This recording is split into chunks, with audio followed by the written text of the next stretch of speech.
What's good, YouTube family? I'm back again with another dope video, man. I'm super excited to share this with you guys today. But first, I gotta give a big special shout out to my boy CJ. He's my lead videographer and he just graduated from ASU with his sports journalism degree. And for his final feature project, he chose to do it on my life story. And he actually got an A+. So you guys are gonna get to check this out and we're gonna dive into my background a little bit. But first, man, make sure you guys subscribe, hit the like button, and at the end of the video, make sure you guys drop a comment, man. Let me know if you can identify with some of the struggles that I went through, and tell me about how you took steps to overcome those negative obstacles in your own life. Man, thank you guys for watching and for all the love and support. And now, CJ, let's roll that film. Let's get it. 10, 9. Kenny Dobbs is a busy man. If he's not speaking about the negative impact of bullying at Phoenix elementary schools, he's hosting 5-on-5 pickup games. And if he's not doing either of those, he's making content for his upcoming YouTube channel. Vertical jump training videos, even videos on me just talking and giving motivation, man. But a busy life is a given when you're considered one of the greatest dunkers on the planet. Once these viral videos of vicious dunks made their way across the internet, Dobbs became somewhat of an overnight sensation. From there, man, he was traveling the world. You see him all over the internet. He got millions of views. He got a deal with Nike, with Sprite. And, you know, he just made everything, you know, our dreams a reality. But before he could leave his mark on the hardwood, Dobbs got to start right here on the concrete. Street ball, the essence of street ball, that's what got it all for me. This is where it started, coming out to the parks to play basketball. And as a young kid, I used to come up here and just watch the dudes playing basketball. I wanted to get on, but when you're young, you don't get to call next. Like, you know what I mean? You got to wait, and hopefully somebody gives you a chance. A chance was all he needed to reach superstardom. But growing up in the Valley of the Sun, Kenny faced some serious heat.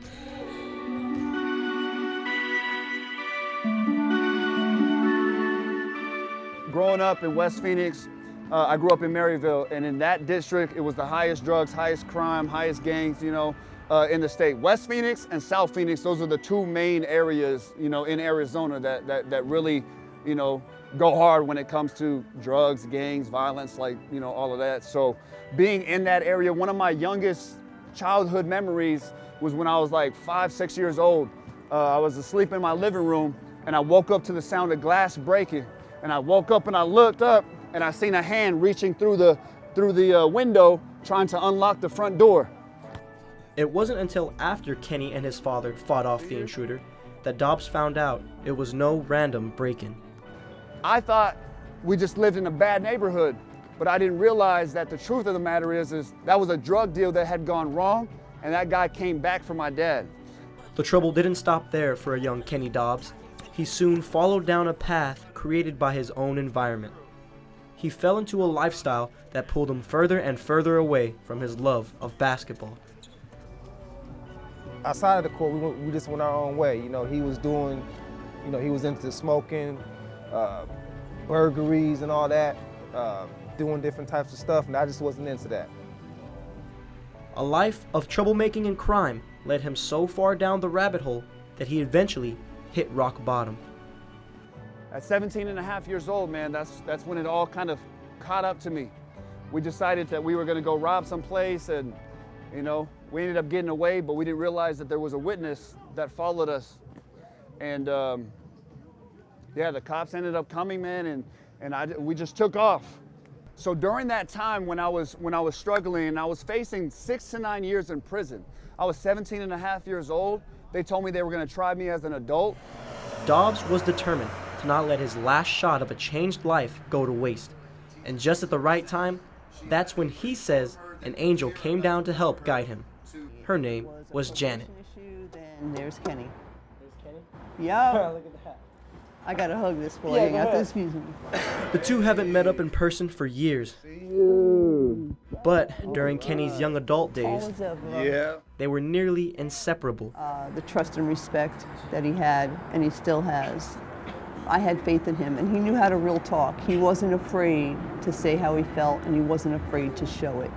Blake became a mentor for a young Dobbs, She saw potential within Kenny that everyone else seemed to overlook. And for the first time in his life, Kenny began to see the potential that Janet saw. I never had anybody speak real positively of me like that. I never had anybody just show that kind of genuine love and care for me. You know what I mean? Of an outsider. Of course, your mom and your grandma, but I mean, somebody like that, especially being involved in the system. Kenny Dobbs is a busy man. But that's expected when you're considered one of the greatest dunkers on the planet. But Dobbs is much more than just a good basketball player. Those choices that I made for my life knocked me off of my path of my goals and dreams. He's a man of faith, a leader in his community, and living proof that miracles do exist. From Phoenix for Cronkite Sports, I'm CJ Chaires.